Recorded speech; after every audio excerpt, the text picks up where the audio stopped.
Was there ever really a question about who was the most powerful country? We were the most powerful country. It was the American era. That era just ended. This month, Iran and Saudi Arabia, the two most significant powers in the Muslim world, announced that after generations of proxy wars and snarling hostility to one another, they will be resuming diplomatic relations. The Communist Chinese government brokered the deal. Yesterday, China's President Xi turned up in Moscow to announce a new partnership with Russia.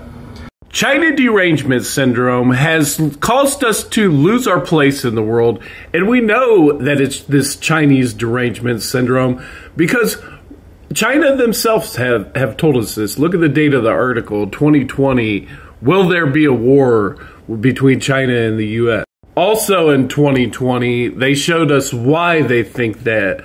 There's this crazy think tank of the military-industrial complex, and their goal, the mission of their life is to make every American hate China, and they're funded by the military-industrial complex. It sure looks like they want to just sell these different bombs and F-15 fighter jets and Patriot missiles that, as they pointed out, are actually produced by prison labor.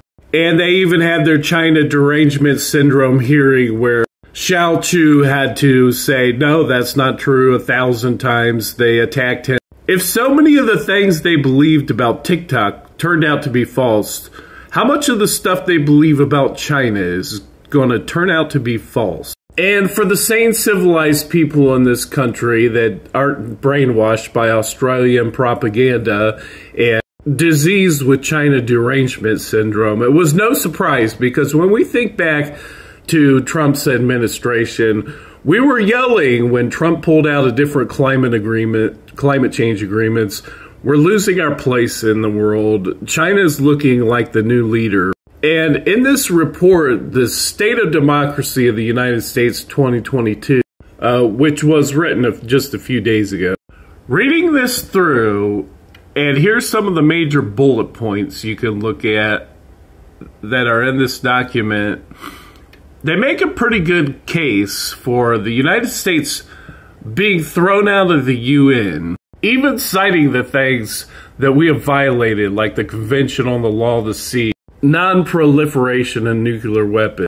And the pain could just be beginning. We're paying the price for allowing Australian spies to sabotage our country. And even the former president of the United Nations General Assembly is spanking us. The alliance is for self-defense. China has no interest in starting a military conflict.